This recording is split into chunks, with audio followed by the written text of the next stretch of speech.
Seaside, Oregon is a small resort city with a beach known for its surf breaks and a 1920s promenade with an arcade and an old-fashioned carousel. The population is a hair over 6,000, a far cry from the 1.5 million who crowd Phoenix. The air is different here, too, fresh and bracing, filled with the scent of salt and pine instead of smog and stone baked by the unrelenting desert sun. I hope everything will be different here. I hope I can leave all my nightmares behind.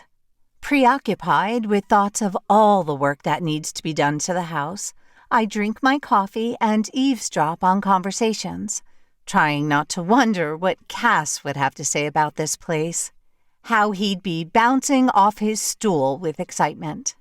It's several minutes before I realize I'm uncomfortable. Surprised by the intensity of the feeling, I glance around. None of the patrons are looking my way. The music is cheerful. The interior of the diner is clean and bright, and everything appears normal, boring even. Then why is the skin on the back of my neck crawling? I glance over my shoulder and discover the reason. The guy in the raincoat is looking at me. No, not looking, glaring, conspicuously hostile. He stares at me with total revulsion, as if I've deeply offended him in some way. Cold, hard, and utterly black, his eyes are like obsidian. I raise my brows and stare back at him, because I don't have time for assholes with attitude problems. "Here you go, honey." The nice waitress deposits a plate in front of me. It's overflowing with an omelet that could feed a family of 4, topped by a messy pile of hash browns. Wow, that's a lot of food. She laughs, her stomach jiggling. I should have warned you about the portion sizes. Cal, that's my husband, is the cook, and he likes folks to leave feeling like they got a lot for their money. Tell Cal you can raise the price of this omelet by $10, and I'd still feel like I got a lot for my money. I poke at the huge, fluffy mound with my fork. How many eggs are even in this thing? She chuckles. Who knows? I gave up trying to get him to follow recipes years ago. I hope you like it, honey. I'm sure I will. Thanks. Good morning, Meadow.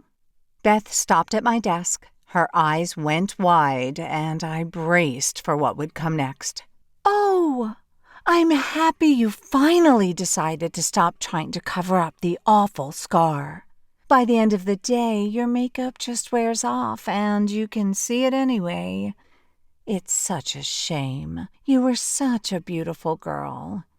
I mean, you still are, even with the scar on your face. Beth smiled a bright smile as she continued by my desk, as if she wasn't just a royal bitch. Who says that? Beth does, that's who, and most everyone else. At least she makes comments to my face instead of whispering them behind my back. I should have been used to it by now. From the moment I'd woken up in the hospital with this hideous scar marring my face, people have been making comments. Oh, you poor thing! Does it hurt? So sad to mark such a pretty face. I've heard it all, and mostly I ignored the stares and running commentary about how my scar came to be. People comment as if I don't know. I have a 6-inch scar running from my ear to my chin. I knew it was there. I saw it every day.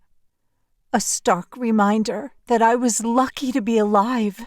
My flesh had been flayed open with such force, 2 of my teeth were dislodged, and I have dental implants. Unfortunately, even after plastic surgery, the scar was still prevalent.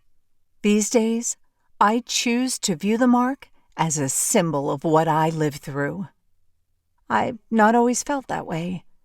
There were many dark days after the attack happened. I was too afraid to leave my house, horrified that I looked like a monster. And there was a time I'd contemplated ending it all. I might have, if it wasn't for a very special woman who'd I'd clung to like a lifeline. Veronica Venus 21 was my savior, even though I'd never met her in real life. She was a member of a message board I joined after I was released from the hospital. The group was for victims of violent crimes. We'd spent hours in the online chat room. She'd survived a horrific ordeal, much worse than mine, and she'd made it through. She gave me hope.